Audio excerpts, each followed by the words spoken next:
The Gem Collector. This is the newest game from the infamous creator of that 5-minute game, The Letter. This is the third review I've done from their company. Well, the fourth if you count the 2 reviews I did of The Letter. First off, I need to tell you this was actually sent to me from them. So I'm going to disclose that like I always do. This might not surprise you, but this is a budget game. But even as a budget game, it still has some odd problems here and there, but it's not too bad. So the game starts up with this little tutorial. It was very basic, but it gets the point across well. Then you go to your very first level to collect 3 gems to make a key appear. When you get to where the key is collected, a plot summary will slowly come up, where you learn that, never mind, I guess not. Why are you hiding the plot summary in an area where you'd have to go out of your way not to collect the gems that would trigger the key to make you leave the level? Now let's try that again, this time without collecting the key, because this company always seems to overthink their plots.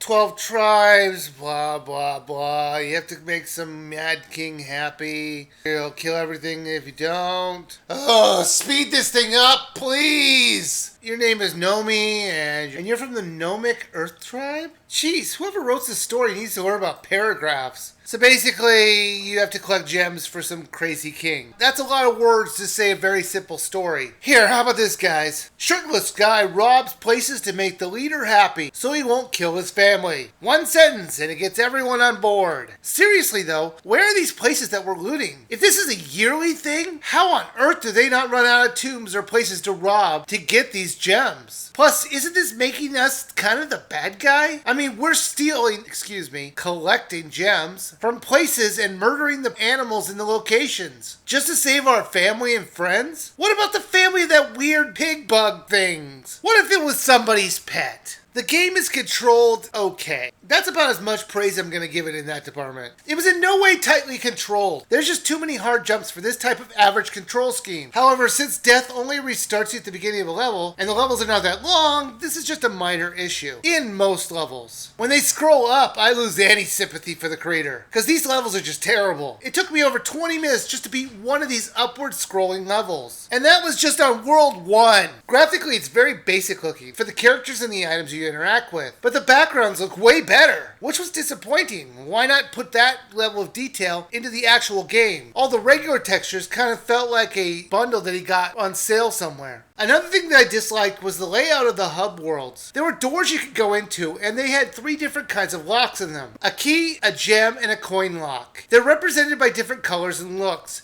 but they don't tell you what you need to unlock them. For example, with the gem lock, I have no idea how many gems I need to collect to get this open. It got to a point where I couldn't progress because I didn't have enough coins or gems. But even if I collected a lot more, it still wouldn't open. Why? Because I don't know how many I needed. Why is the level progression so vague? This is just a simple fix of adding a counter to the door locks. The levels themselves were alright. There were some clever parts of them where you had to switch weapons to open a gate. Oh, right, I didn't mention that you actually had a gun, which for some reason fires in both directions when you shoot it. That seems safe. For example, if you want to get this gate open, you're going to need to shoot it with an electric shock. Use the D-pad to switch modes, but other than your gun changing shape, you can't really tell the difference between them. Why not have a thing in the corner saying which gun you were using? It seems like a very simple game design choice. It shows you how much ammo, money, and gems you collect, so why not just put it up there? Like I mentioned, the levels were interesting enough. They have some levels where you control a parrot, which can throw switches and collect certain gems. So that was a nice change. One of the more annoying problems was with the game over screen.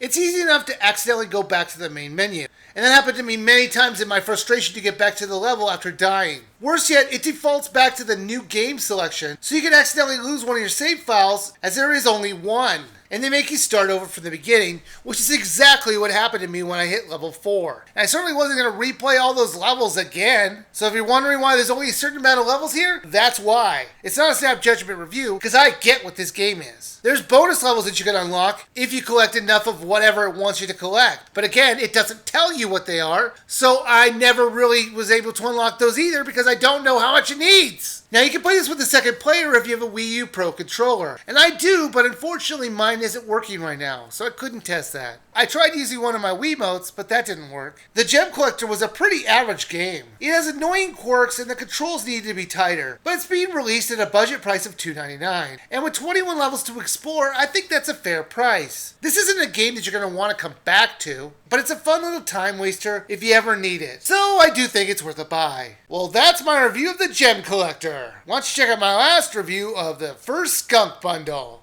or my classic review of The Letter. If you like, you can follow me at Twitter at Wiiviewer, where I talk about my videos that are coming up and the latest Nintendo news of the day. And like always, thank you for watching.